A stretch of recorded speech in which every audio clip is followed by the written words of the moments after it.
लोकमाता राष्ट्रमाता अहिल्यादेवी होळकर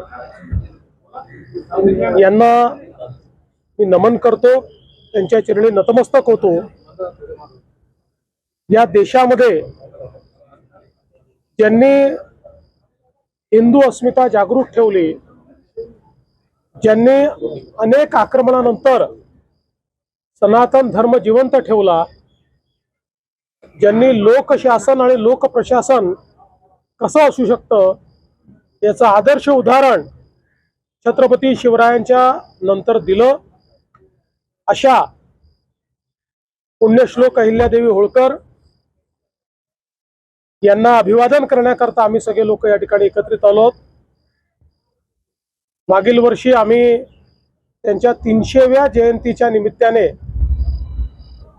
चोंडीमध्ये मंत्रिमंडळाची बैठक घेतली।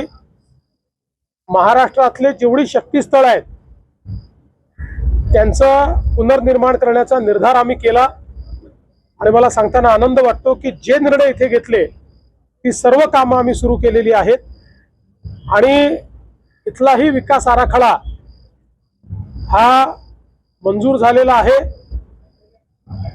प्राध्यापक राम शिंदेजी यांच्या नेतृत्वात त्याच्या सर्व काही गोष्टी आम्ही पूर्ण केलेल्या आहेत।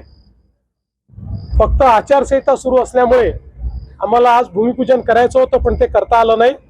आचारसंहिता संपल्यानंतर आम्ही भूमिपूजन करू, पण मला असं वाटतं की खऱ्या अर्थानं ज्यांनी राज्य कसं केलं पाहिजे याचा आदर्श आपल्यासमोर ठेवला त्या पुण्यश्लोक अहिल्यादेवींना मी नमन करतो।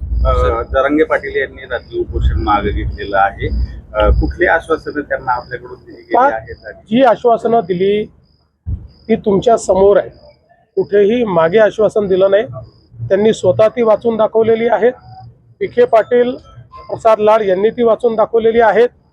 त्यामुळे सातत्याने मराठा समाजाला न्याय देण्याची भूमिकाच ही आमच्या शासनाची राहिलेली आहे, त्यानुसारच कारवाई केलेली आहे। कुठेतरी ऑडिट होणं गरजेचं असल्याचं आमदार रोहित पवार यांनी म्हटलंय। असं आहे की कशाचं ऑडिट केलं पाहिजे याचं खरं म्हणजे भान ठेवलं पाहिजे आणि इतक्या महत्त्वाच्या पर्वाला अशा पद्धतीनं राजकीय रूप देणं, राजकारण कुठे करायचं आणि कुठे करू नये याचं भान असावं, एवढाच माझा सल्ला।